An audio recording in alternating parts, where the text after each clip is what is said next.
অনুষ্ঠান দিয়ে বেরোলে কতটা আশাবাদ? ঠিক আছে, ঠিক আছে, আমি ঠিক খুব আছে, আশাবাদী, আমি খুব আশাবাদী।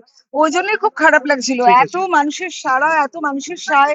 আমাকে যদি নমিনেশন ফাইল সাবমিট করতে না পারি তাহলে কি হয়?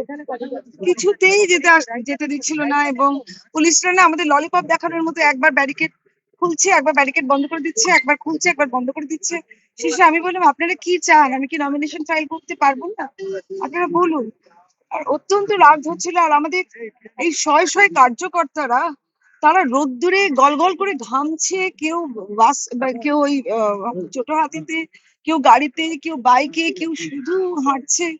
তো তাদের কষ্টটা তো দেখতে হবে। পুলিশরা নয় রাস্তায় দাঁড়িয়ে থাকে, কিন্তু এরা আমরা রাস্তায়, কিন্তু এইভাবে একটা এত মনের জোর নিয়ে এসেছিলাম, সেটা করতে দেবে না, সেটা বড্ড খারাপ লাগছে।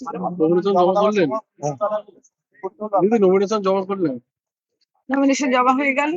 দীর্ঘদিন তো প্রচার করলে নিজের ইয়েতে, কতটা মানুষের সাড়া পাচ্ছেন? প্রচন্ড সাড়া পেয়েছি, প্রচন্ড সাড়া পেয়েছি বলেই আমি এত আশাবাদী। খুব সাড়া পেয়েছি। তারা বলছে আপনারা আসুন, আমাদের পরিত্রাণ দিন। শুনুন, এই যে বলে রূপকার, এই যে বলে বিরাট উন্নয়ন করেছে, বিরাট উন্নয়ন করলে এইভাবে আমাদের আটকায়? বলুন তো। রূপকার হলে এইভাবে, রূপকার মানে কি? আর্টিস্ট, শিল্পী।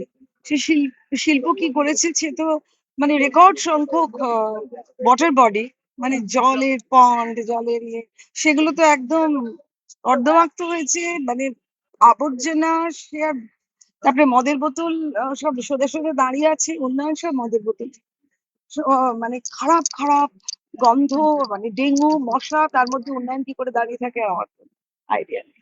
বিপক্ষে হাই ভোল্টেজ কোনো হাই ভোল্টেজ নেই, কোনো হাই ভোল্টেজ নেই। আপনারা এইভাবে অ্যাডজেক্টিভ দিয়ে তাকে অনর্থক আর হাইটেন করবেন না। হাই ভোল্ট সব ফিউজ হয়ে গেছে, আরো ফিউজ হয়ে যাবে, 4th মে দেখবেন।